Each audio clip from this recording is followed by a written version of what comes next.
Mire, vamos a revisar parte de lo que ha sucedido el día de ayer con esta reunión de alto nivel que hubo entre los secretarios de Estado de los Estados Unidos, incluso comandados por Anthony Blinken, el número 2 de los Estados Unidos, que vinieron con Andrés Manuel López Obrador a Palacio Nacional, y el tema central fue la crisis migratoria que se está viviendo en estos momentos. Entre 9,000 y 12,000 migrantes están cruzando territorio mexicano, cuando muchos, muy probablemente, no van a llegar a los Estados Unidos. Por ello, la mirada hoy está con Jorge Chezal en esta mañana, licenciado. Bienvenido y buenos días.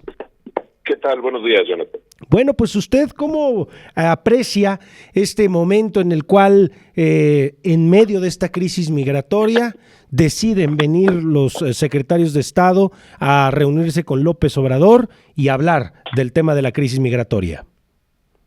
Pero lo que pasa es que es un problema muy complejo. El señor López ha dicho que él pidió que vinieran a tener esta reunión para tratar el tema, porque es un tema delicado. Tú ahorita dabas una cantidad de arriba de 10,000 migrantes, pero es una cantidad mensual. Se considera que en realidad el tema en México es que hay más de 680,000 personas migrantes en el territorio nacional. Es un problema de seguridad nacional. A diferencia de otros que así le pone la etiqueta el presidente, este es un problema de seguridad nacional. Y es un problema de seguridad nacional porque recordemos que en un momento inicial del gobierno de López Obrador y de Donald Trump, se habló de la construcción famosa de aquel muro que iba a limitar la migración, y luego se dijo que el muro era México. Y México cerraba sus fronteras desde el sur, Guatemala, Belice, para que frenar en la medida de lo posible la ola migratoria, pero de todos modos, bueno, pues muchos eran los que pasaban, luego se abrió la frontera para que pudieran pasar más, pero el problema es que son detenidos en los Estados Unidos y eso implica obligaciones para México, pues de poder darles ayuda humanitaria, de poderlos sostener, de poderles dar servicios básicos, etc. ¿Cuál es el momento actual y por qué era necesaria esta reunión?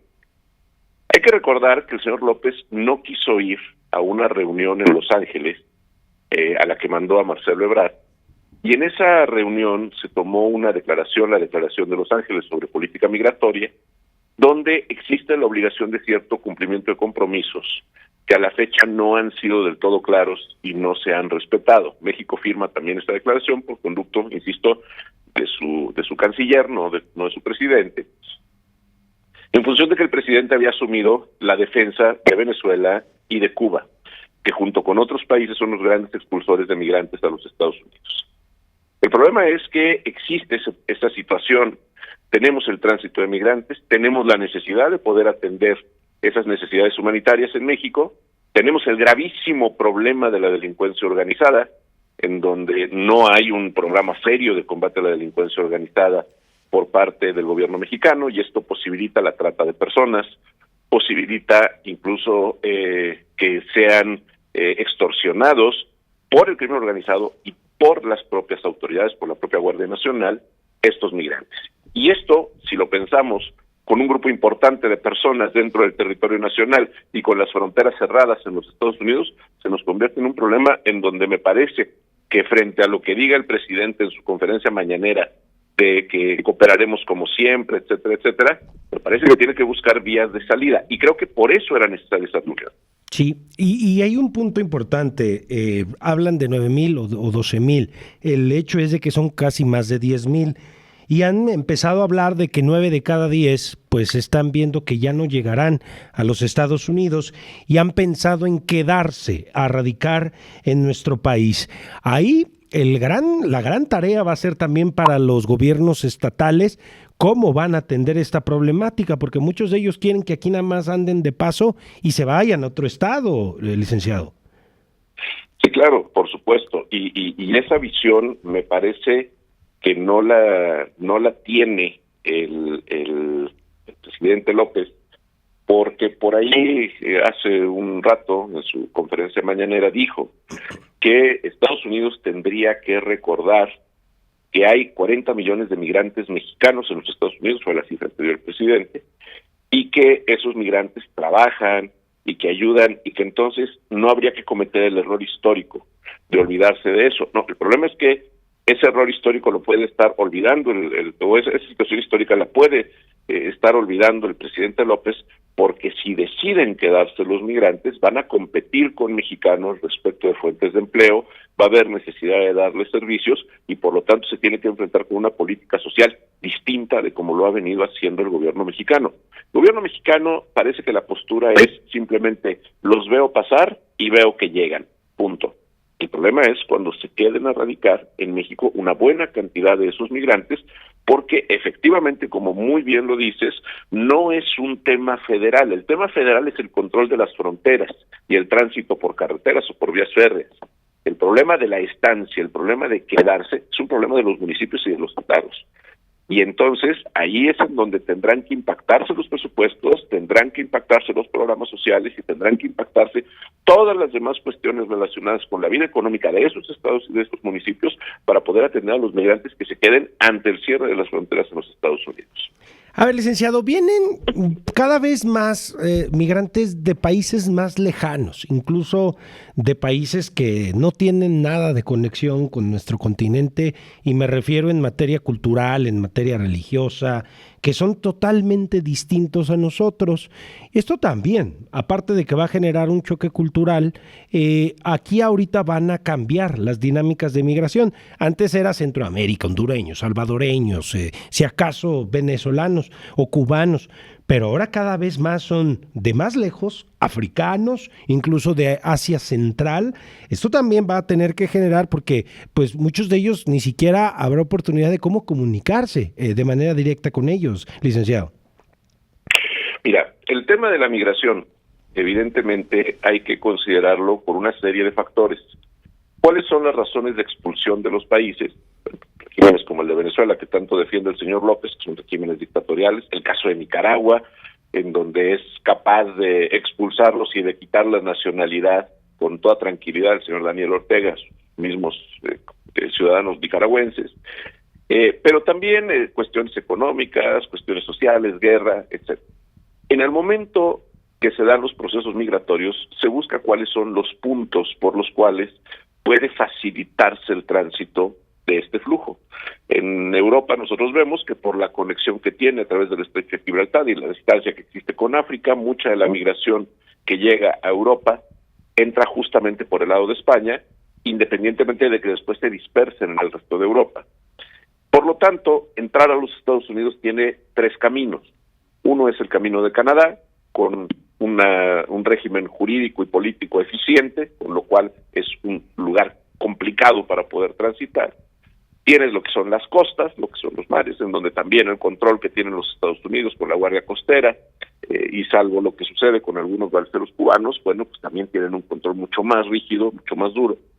Pero si tienes un país con una frontera de, no sé, 3,000 kilómetros, no sé cuánto mide la frontera de México, es una frontera grande, en donde además la autoridad de ese país vecino facilita el tránsito, facilita las condiciones para que puedan moverse dentro de su territorio y se sienta que ahí existe mayor facilidad, se convierte en un punto de atracción para que entonces no solamente los centroamericanos, sino cualquier otro que quiera entrar a los Estados Unidos, busque hacerlo por el lado mexicano. Recordemos que incluso hubo un evento, no tiene nada que ver con cuestiones de terrorismo ni nada, fue un evento casual, pero recordemos que en algún momento se dijo que incluso el hijo de Muammar Gaddafi, aquel que fue el líder libio, había entrado por territorio mexicano, o quería entrar por territorio mexicano a los Estados Unidos. Y vamos, no, ni tenía nada que ver con Centroamérica, ni venía de un proceso de Centroamérica, ni nada, simplemente era por donde era más sencillo poder entrar. Entonces, evidentemente México no está haciendo su tarea. Hay un detalle, por supuesto que el migrar es un derecho humano, se debe de respetar, la búsqueda de mejores condiciones, etcétera, pero este derecho humano colisiona con un tema que tiene que ver con la soberanía de los estados. Y es justamente el punto de equilibrio donde debe de darse esta observancia de los instrumentos internacionales en materia de migración. En México, anteriormente, la ley de población castigaba penalmente a los migrantes que entraban sin una forma migratoria o que no acreditaban su legal estancia en el país. Eso desapareció. Pero también es cierto que un Estado no puede abrir sus fronteras así libremente por el impacto que ya mencionábamos que tiene en la economía, en lo social, en lo cultural, etcétera, porque la obligación del Estado es preservar la seguridad de sus propios habitantes originarios.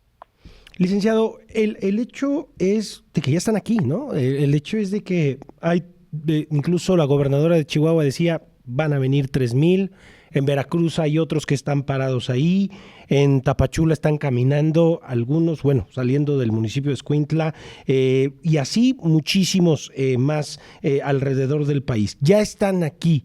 ¿Qué deberá de pasar, licenciado? ¿Políticas nuevas en materia migratoria, derechos humanos? ¿Qué va a tener que suceder? Ellos ya los tenemos aquí, licenciado.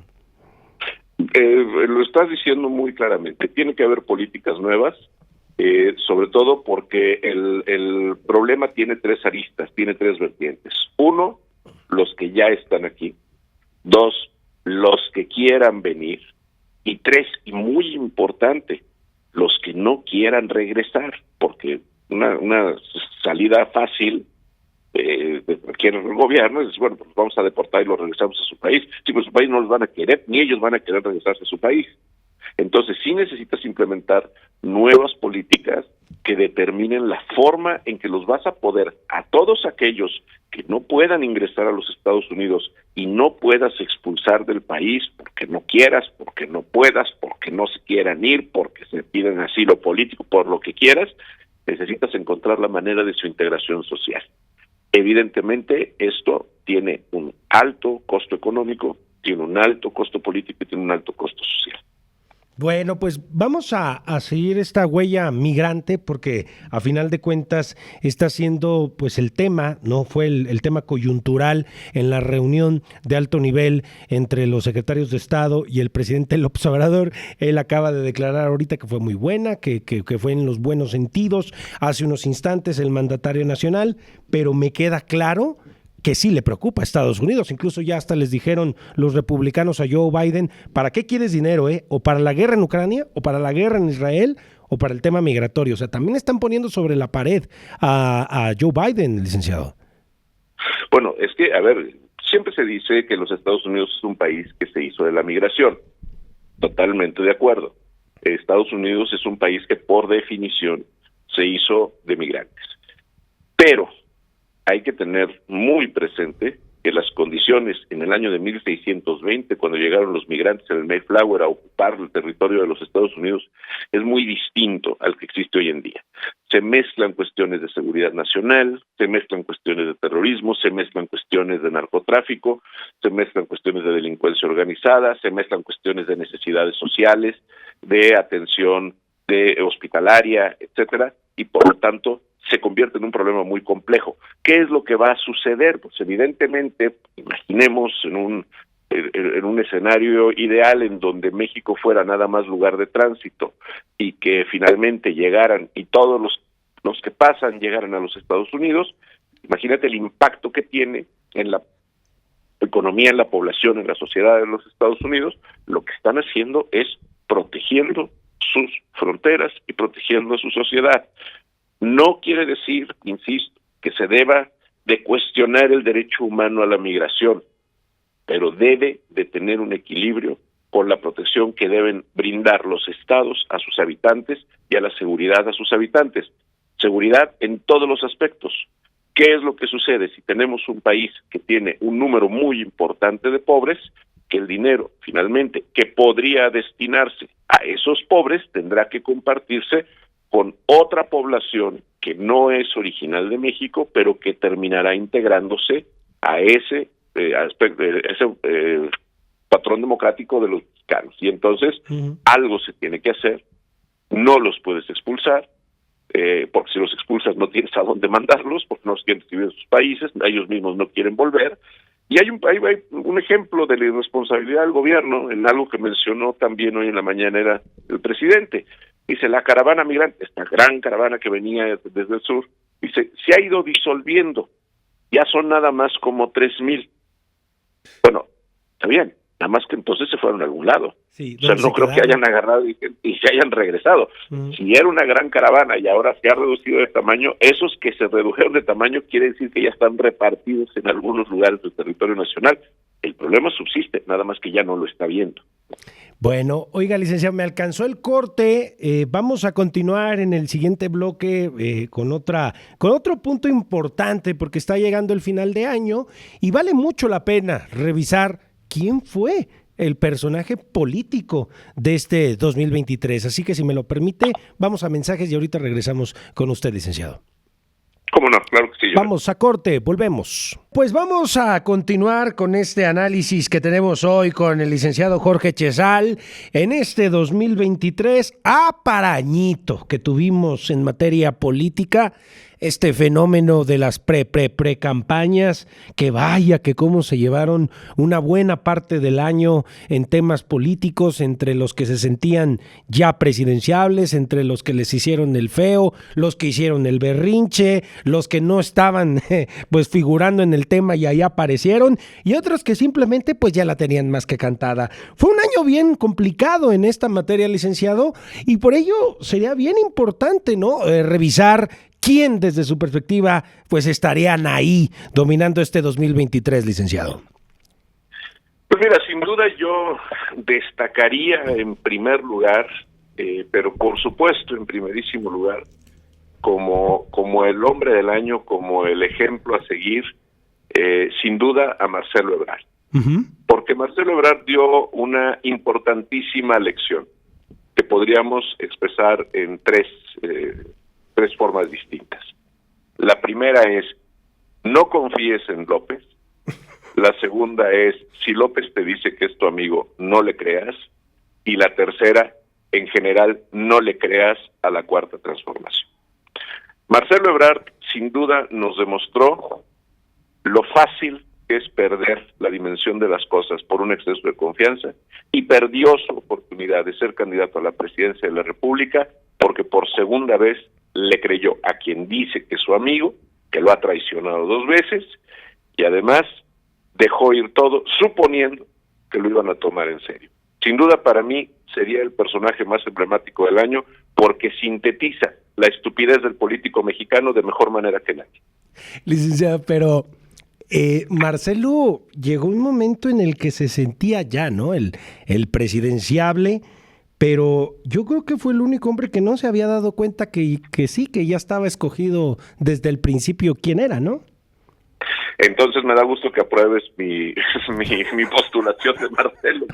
Efectivamente, todo el mundo se había dado cuenta que no era el menos él. Pero sí se lo llegó a creer, licenciado. O sea, es decir, ¿de verdad llegó a pensar que sí iba a poder ganar a la buena, limpiamente? Fíjate que yo creo que sí, porque yo creo que Marcelo, en ese sentido, tiene una madera distinta de lo que muchos políticos de la Cuarta Transformación. Uh-huh. Marcelo es gente de buena fe. Y yo creo que cuando le dijeron, deja pasar a López para la jefatura de gobierno de la Ciudad de México, pues sí le creyó. Para la presidencia de la República, cuando estaba en la jefatura de la Ciudad de México, sí le creyó. Y dijo, bueno, todavía vamos a darle el beneficio de la duda. Lo que pasa es que 120 millones de mexicanos sabíamos que no, el otro mexicano que pensaba que sí era él. Yo sí creo que se la llegó a creer, creo que es una gente de buena fe, creo que esa buena fe le haría que él estuviera mejor trabajando en otra cosa y no en la política. Pero ¿sabe qué era lo que tenía Marcelo Ebrard? Y es algo que luego mucha gente pedía, que él era un hombre de mundo. Él era un hombre que estaba pues hablando con los líderes del mundo, desde los Estados Unidos, cuando iba a Rusia, cuando iba al G20, cuando iba a China. O sea, era un hombre que estaba en contacto con el mundo, cosa que a la 4T, y todos lo hemos visto, les hace mucho falta, licenciado. Mira, eso por supuesto que es uno de sus grandes activos. Es un hombre culto también, cosa que también de eso la 4T está completamente ayuna, de personas pensantes y de personas cultas. Pero el caso de Marcelo, a ver, evidentemente él era el interlocutor, había establecido toda una red de relaciones personales, porque él, hace rato lo mencioné, a la reunión de Los Ángeles fue Marcelo en lugar del presidente de la República, que no fue y así para muchas otras cosas. El problema que había es que, o que hubo más bien, es que Marcelo, al darse cuenta tarde de que no iba a ser él el candidato designado por Palacio Nacional, todavía tenía un gran activo, y ese gran activo era justamente todo eso que ya había construido. Si tú traes a la memoria conversaciones que estoy seguro que escuchaste en muchos lugares, justamente cuando se estaba dando ese proceso interno, se decía que Marcelo podía ser el candidato de la oposición y que lo veían con muy buenos ojos los opositores. El único que no era Dante Delgado, pero Dante no es opositor, entonces no pasa nada.